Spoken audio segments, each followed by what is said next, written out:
Hi, welcome to today's 2020 Vision Hack Show, and today is the first is one of the 10 introductions into the winning teams. We have a great team on from worker safety that we're going to cover off today, and really looking forward to having a chat with the guys. For you that don't know and are just catching with this show, we have a 2020 Vision Hack that's been running since December. With AD-Link and Intel, looking for solutions using computer vision and edge computing to solve industrial problems. Let's have a look at the themes and see what we're trying to solve here. Let's take a look at the computer vision themes for the 2020 Vision Hack. Manufacturers leverage powerful, real-time data from the IoT to increase uptime, perform preventative maintenance, enhance productivity, improve mobile accessibility, and a host of other benefits, like fault detection and enabling higher quality production and quality inspection. Distribution businesses have requirements for asset management, business process efficiencies, and new business models. Considerations like warehouse management, tracking and tracing assets in real time, security and transparency, monitoring asset movement within and around the facility to prevent theft or the misplacement of goods. Workplace safety. Thousands of workers die in industrial accidents each year in the world, and a huge amount suffer from non-fatal work-related injuries. Workers, employers, and insurance companies collectively face billions of dollars of direct and indirect costs due to industrial accidents, and individuals suffer unnecessarily. For example, think about personal protective equipment, PPE detection. Ensure people are wearing the correct equipment for hazardous environments. Fall detection. Enable identification and notification systems when workers experience injury or equipment is damaged. The energy sector is adopting the use of computer vision to enable smarter, automated, and more effective sensor data collection. Actionable data available when and where it needs to be. Example uses are wind energy producers identifying maintenance such as dirt accumulation on wind turbines, dead insects, and cracks in foundations or towers. In mines, automatic detection of anomalies in mines, for example leaks, fires, smoke, or even production blocks. So we had 115 submissions from 1,432 registrations for the hack on Hacker Earth, and the teams have submitted some ideas on how they're going to solve those problems. But what will they get in return? Let's take a quick look at the prizes that the guys are working towards. Phase 1 winners will receive an AD-Link Visi AI Developer Kit, which is a bundle of powerful hardware and software to build your prototype with. The hardware is a Smart 2 board, which is industrial ready. It has a 4GB RAM, an Intel Atom 3940 CPU, and an Intel Myriad X VPU, so plenty of power for AI vision. The Visi AI also has very intuitive software included with it, the AD-Link Edge platform, which has vision tools, and OpenVINO and Node-RED included. As a Phase 2 team member, you will also receive direct support from Intel and AD-Link whilst you develop your prototype, so don't worry about support. The final prize. The winning team will win a cash prize of $10,000, but we don't stop there. An amazing opportunity to collaborate with AD-Link to validate the prototype with the market. That will include support and create marketing material like a press release, a promo video, a use case, a solution brief, and the support with organising meetings to validate your prototype with the market. This gives you a great foundation to really push forward in making an impact with your prototype. I think you agree this prize could be life-changing for you and your team, so good luck.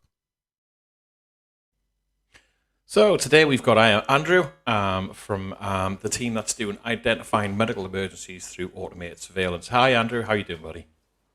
Hello, how's it going? Yeah, pretty good. You're starting your day. Mine's coming to an end now, thankfully. But this is always the good part of the day over the next couple of weeks, getting to meet one of the teams. First of all, thank you very much for your investment that you've made in making your submission. And we're really excited to see what you and the team can pull together. Would you like to tell us a little bit about you and your team members? Right, so I am based in Redwood City, California, and I'm currently working at Facebook as a security data analyst. I have two team members that unfortunately could not join me today, but they are based in India. And we all have various backgrounds in CS and electrical engineering, so it's a very it's a very good team to address this project. So how did you come across the problem? Why did you sort of pick on this theme and this problem to solve? Right. So I researched a couple different ideas for this project, and a couple of the ideas that I'd researched had already been implemented several times. And so I wanted to try to find something that I could contribute something new. And I saw that there wasn't as much research done on the detecting medical incidents through surveillance footage. Yeah. And so I thought that this would be a really interesting and ambitious project to take on, of course. Trying to tackle a project that is to identify a potential medical incident can be very complex because there's a lot of different potential causes. But I think if we can hyper focus on just a few cases first and try to develop a methodology to prove these few cases first, then we can expand the domain of cases out from that for the medical incident detection.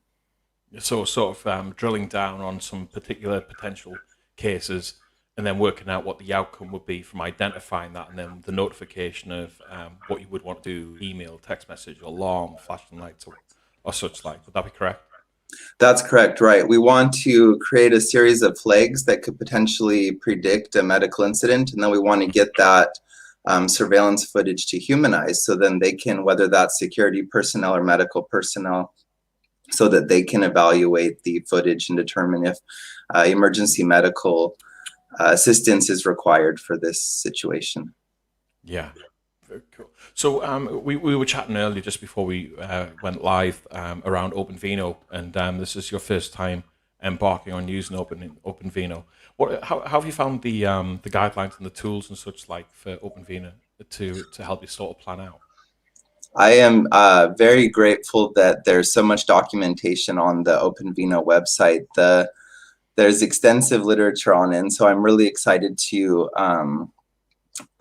experiment with some of I think the human pose estimation tool will be valuable. Object detection, of course, will be really valuable. So just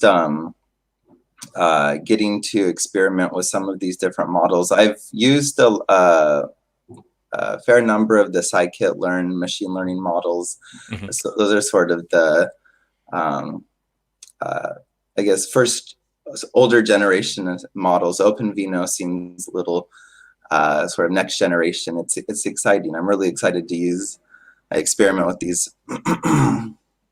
Excellent. So when you're planning for doing projects like this, how have you historically, because I kind of feel like with the hack, we're kind of directed on the tools to use with the phase 2 prize that you get, which is the Visi AI.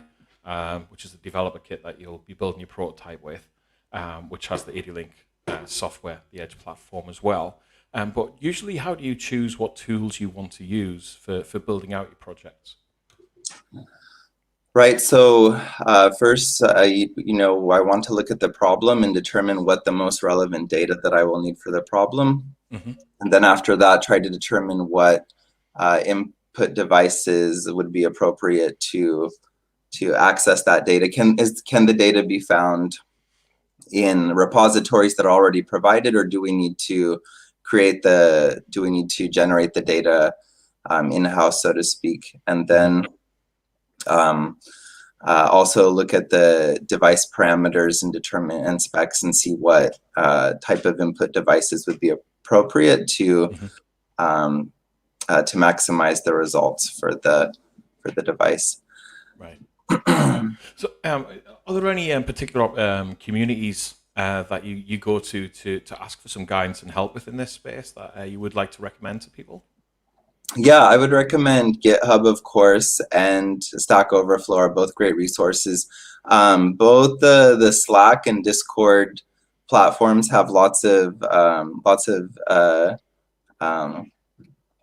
experts on them that you can ask questions, and great communities to join. And so I would recommend those resources as well.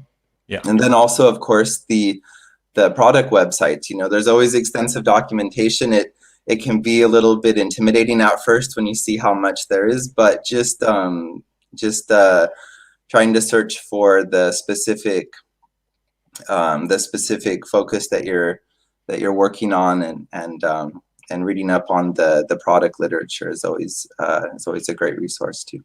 Yeah, I mean that's one of the reasons why we created Go250 on the back of when we launched Visi last year, was to create a space for the community to come together and sort of support and share. And we've got the blogs, the guidelines, and everything there, the guides and the blogs and stuff there. But we've also got the forum for everybody to share, which it's really ignited since October, November, especially. We launched the product officially around June time.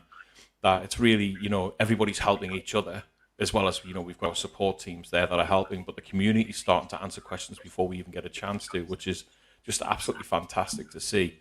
And I'm sure you and the teams will find that helpful, as well as the private Slack channels we've got to support your guys with the AD-Link and Intel teams. Hey, I think that's good enough. I think that's a great sort of introduction. We're really excited about your project and wish you and the team all the best, and look forward to supporting you over the next few weeks in building your prototype. Thank you. I'm really grateful for this opportunity and the opportunity to build a project that could potentially save lives. I really was so excited that I was picked among the top 10 teams. So we're very grateful, and we will give it our best. Brilliant. Thanks, Andrew. Take care, and look forward to catching up. Thank you. Take care.